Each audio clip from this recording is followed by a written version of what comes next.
2025 promises to be an interesting year. A year that will be busy, beyond busy for many reasons. There are many parts of the body too that will be engaged more frequently than those parts should really be. And it is becoming more and more difficult for people to treasure silence and to hold the tongue. And it's really a gift to be able to hold the tongue and to treasure silence. There are some people who feel that the moment there is a bit of pause in speech, they need to fill it with something. And it is not necessarily a good trait. So we must try to preserve the silence and do not disturb it when it comes, especially in an increasingly noisy world. And why am I even starting there? A lot of time was wasted in the Parliament a couple days ago with the meeting of the Integrity Commission Oversight Committee. A lot of time they should have been examining particular reports brought to them. But in the instance of those that went before September 2024, those reports were laid in Parliament too late for them to have been examined last year, and there could be no examination of 4 reports before them when they met earlier this week, the 14th of January. But the tongue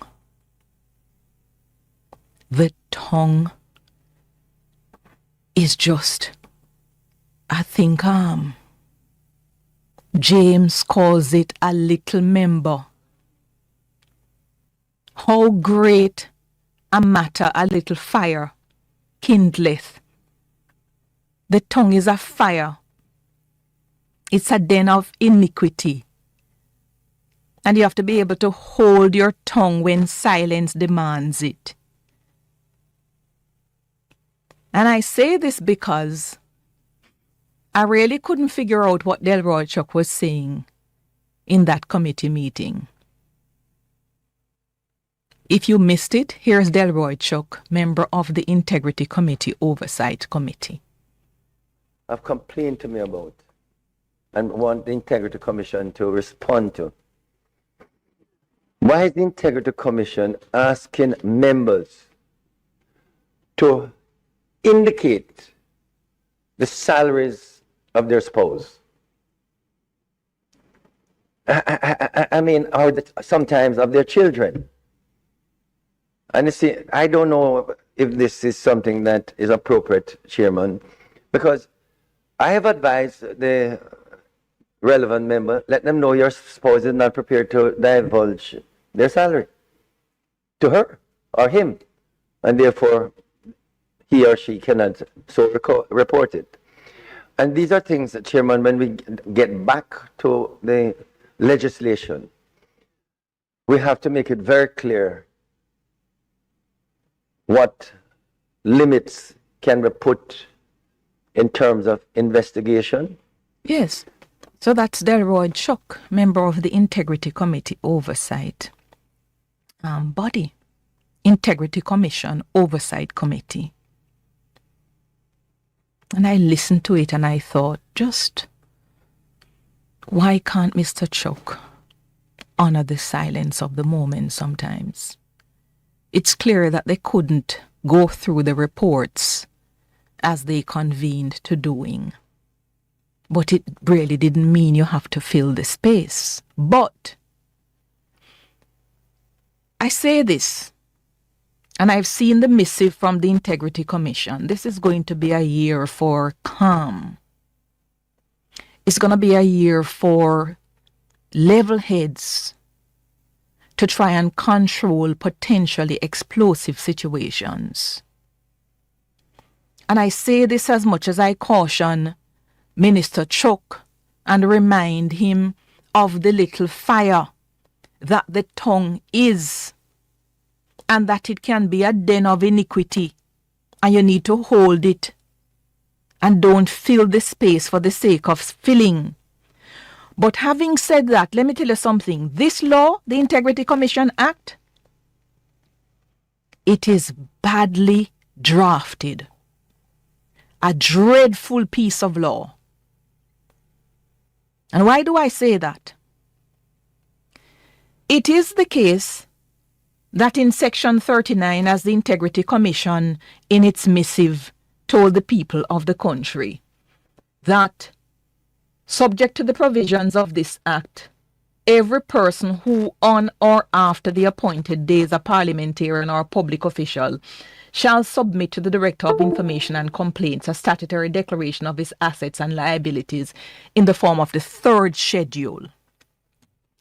And the third schedule requires particulars of declarants' children, particulars of assets held by declarants' spouse and children, particulars. So it requires bank accounts and all of those information. This schedule sets out a chart that the declarant is to complete pursuant to Section 39.